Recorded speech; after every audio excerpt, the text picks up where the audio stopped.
Bakunzi banjye bameze mute? Bakunzi banjye b'Isaro Life TV. Uyu munsi ubu ngubu nabateguriye ikindi kintu cy'ikinyobwa gifite intungamubiri nacyo gisukura umubiri, bakita hibiscus. Hibiscus muri kureba aha ngaha nayo ni ikinyobwa cyiza cyane, muri kukibona. Hibiscus ni uko nguko bimeze, ni igihingwa bahinga barangiza bakagisoromaho indabo zisa gutya, hanyuma bakazumisha, bamara kuzumisha bagatangira kuzikoresha. Umumaro wazo umuntu agenda afataho nkeya agenda azikoresha. Izi hibiscus rero zifite akamaro kenshi cyane ku mubiri wacu. Hibiscus nayo irimo antioxidant nyinshi zirinda umubiri kandi zigafasha mu kugabanya stress. Ni ukuvuga ngo wakoresheje iki kinyobwa gikozwe muri iki gihingwa, ni ukuvuga ngo bigabanya stress mu mubiri wawe. Hari ibintu byinshi rwose byinshi bifasha mu buzima bwacu, narababwiye nti nzajya mbafasha dushaka utuntu twatuma ubuzima bumera neza. Ntabwo bihenda, ahantu baba babigurisha, nawe wagishaka ukanakihingira iwawe muri jaride, ukajya usoroma hizi indabo hanyuma ukabasha kuzikoresha. Hanyuma hibiscus rero nimo antioxidant nyinshi zirinda umubiri kandi zikagabanya n'ubusaza, zikerereza ubusaza, amasereri akongera akaba mashyashya. Ifasha mu kugabanya cholesterol mbi LDL. Ni ukuvuga ngo iki gihingwa kivamo ikinyobwa kigabanya ibinure bibi mu mubiri, ku buryo umubiri wawe uguma ari mushyashya umeze neza. Hanyuma nanone kandi ifasha mu kugenzura isukari mu maraso, bigatuma n'inzara idahita igaruka, bikagabanya kurya kenshi. Abantu bakunda kurya buri kanya, iyo wakoresheje hibiscus ntabwo icyo kibazo uhura nacyo. Ni ukuvuga ngo umubiri wawe ufite gahunda ifatika, ubasha kwikontorora atari ukurya buri kanya. Hanyuma ikindi ifasha mu kubura amazi menshi mu mubiri, bigafasha kugabanya kubyimba cyangwa se kubika amazi menshi mu mubiri. Kwako n'abantu babyimbagatana, barwara indwara z'amazi mu mubiri, basanga umuntu yarabyimbagatanye ingingo zimwe na zimwe. Iyo ukoresha iyi hibiscus ikibazo kiba cyakemutse, ntabwo ushobora kongera guhura n'ibyo bibazo. Hanyuma rero ikagira karori nke, kuba rero ifite karori nkeya bituma ishobora no kugabanya ibiro. Ushaka kugabanya ibiro, wifuza nko kugabanya ibiro ufite nk'ibiro byinshi, ushaka gukoresha iyi hibiscus, hanyuma ubuzima ugakomeza kugenda neza, ukagabanya ibiro ukagera ku biro ushaka, ukamanaginga ibiro byawe ukoresheje iki gihingwa cya hibiscus. Hibiscus rero igira uburyo bwinshi ushobora kuyiteguramo. Hari nko gukora icyayi, ukabikora nyine nko mu mazi ashyushye, ubwo nibwo buryo ushobora kuyikoresha bumwe. Kandi ugashobora kuba ushobora gukoresha ibikombe bitarenze 2 ku munsi, wenda kimwe mu gitondo ikindi nimugoroba. Ntabwo ugomba gukoresha nyinshi kuko ntabwo ari byiza ibintu byose bikoreshejwe ku bwinshi bigira ingaruka ku mubiri. Ushobora no kuba wakongeramo indimu cyangwa se ginger. Hanyuma ikindi kintu nababwira, iyo umuntu ari gushaka gukora nk'ikintu cyo kugira ngo ubuzima bwe bugende neza, ntabwo isukari yo mu nganda ari nziza cyane kuba wayongera muri ibi bintu tuba tubereka bya naturere bituma ubuzima bugenda neza. Bityo rero njyewe ikintu nabashishikariza, ushobora wenda udakunda ibintu birara cyane ushobora kongeraho nk'akayiko k'ubuki, ariko nabyo si sawa kuko bya bintu nyine birura mu kanwa nibyo bigera mu mubiri, umubiri ukabyakira neza. Iyi rero nayo ntabwo iryohera nk'uko muri kuyibona itukura, icyanga cyayo kiba, muzabigerageze namwe mwumve ukuntu biba bimeze. Ntabwo iryohera nk'uko muyibona itukura. Niyo mpamvu rero nayo iba ifite akamaro kenshi mu mubiri kubera icyanga cyayo, tesite yayo muri make ntabwo iryohera ngo uvuga ngo wapfa no kubiha umwana agahita abinywa, ntabwo umwana yapfa no kubikunywera bene ibi ngibi. Ni iby'abantu bakuru banjye bo ku Isaro Life TV, abantu nyine bamaze gusobanukirwa ubuzima icyo ari cyo ku buryo bashaka kwitwararika bakaba bakoresha iki gihingwa. Uburyo bumwe rero ushobora gufata ukashyira mu mazi ukabirazamo, wamara kubirazamo bwacya mu gitondo ukabiyungurura neza, ukaba wakandiramo indimu, hanyuma ukanywa ayo mazi.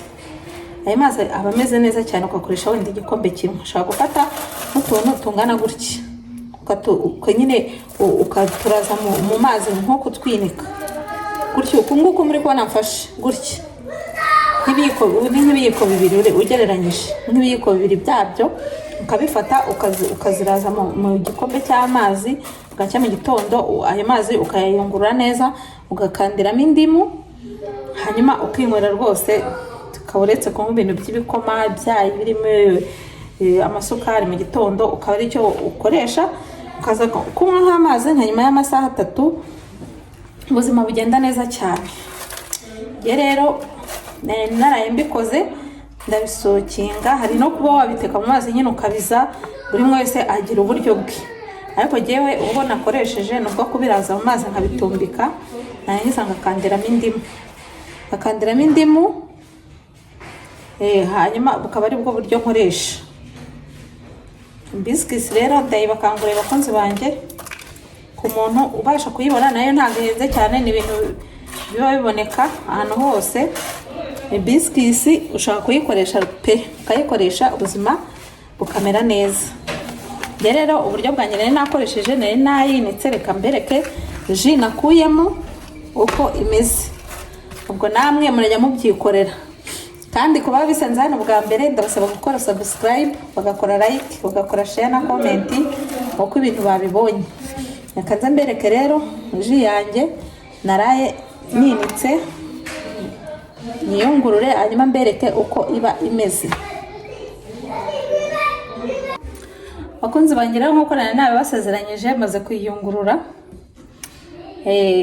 muri kuyibona ni ji nziza cyane. Hanyuma ukaba wanywa,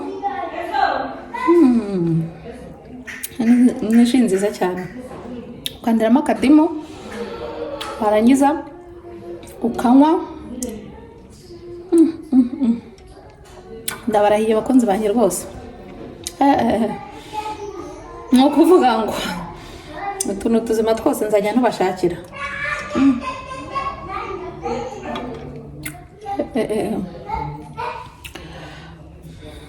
Mwayibonye? Ikirahure kimwe kirahagije rwose, hanyuma ukaba umeze neza.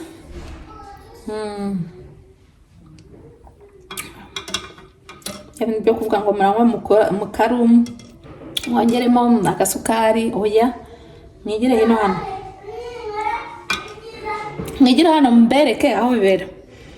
Muri kukibona cyane kirahure, iki kirahure rwose muri kubibona ni ingenzi cyane, kubera nyine muri kuyibona ko ibisa nk'amaraso, bivuze ngo nyine igera mu mubiri ikivanga n'amaraso, igasukura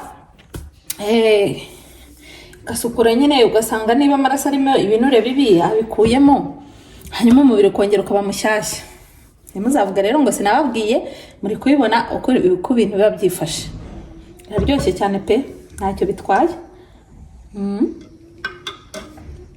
Utabishoboye nyine hari amasukari yandi y'ibisheke, biri naturel biba bitagiye mu nganda. Hari ayitwa stevia, ushobora no kongeramo ushaka nyine ko wenda kunywa ibiryohereye. Urabibona, ni ukuvuga ngo iyi ji wayinyweye nta kibazo na gito wahura nacyo cy'isukari mu maraso. Ntabwo bibaho, nta nubwo ushobora kugira ibinure bibi mu mubiri. Ntibibaho. Muzabigerageze murebe, muzabanze mwegera abaganga babasuzume, hanyuma mukoreshe iyi ji mberetse, hanyuma murebe, muzambwira. Tuzahore muri comment, muzambwira muzabigerageze, hanyuma ntabwo wayivaho. Iraryoshye kubi rwose, ntabwo wayivaho. Muri kubibona mu rwego rwo kugabanya iminota rwose. Ngiyo nari naraye mbikoze, ndabyinika, hanyuma birara mu mazi, mbikuramo, nongeramo akadimu, bimeze neza cyane. Bimeze neza, nta kibazo. Ni ukuvuga ngo rwose ushobora no kubikora wenda bitetse nko mu mazi nk'icyayi, ukaba wakongeraho n'ako kajinja nk'uko nabibabwiye. Biba bimeze neza, nta kibazo kirimo.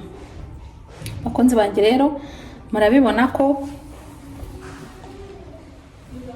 ibiskisi ni ikinyobwa cyiza, usibye ko abantu benshi ntabwo baba babyitayeho, wenda ngo babikurikirane babe babigira. Niyo mpamvu nanjye mbabereye aha kugira ngo mbereke ibintu imbona nkubone, nanababwire akamaro kabyo, hanyuma dukomeze kugira ubuzima bwiza, dutekereza neza. Nicyo mbifuriza. Shaka ko abakunzi b'Isaro Life TV tugomba rwose kuba dutekereza neza, tukajya mu bindi dukora bindi bijyanye n'imibereho isanzwe, ariko twabanje gukoresha nk'aka kantu wagakoresheje. Ni ukuvuga ngo nyine ubwonko buratekereza neza, ibyo ugiyemo ubikore ubifitiye umurava, kubera yuko nta kintu kiba kiri kukujana mu mubiri. Umubiri wawe uba wawusukuye, umeze neza. Bakunzi banjye rero, muri kubibona, muzagerageze murebe, hanyuma mumbwire uko muri kubibona, mukoreshe ya. Abatarakora subscribe, mukore subscribe, abayikoze nabo ndabashimiye. Hanyuma mushyiraho like, mumbwire uko mubyumva, hanyuma nkomeze mbashakire n'utundi.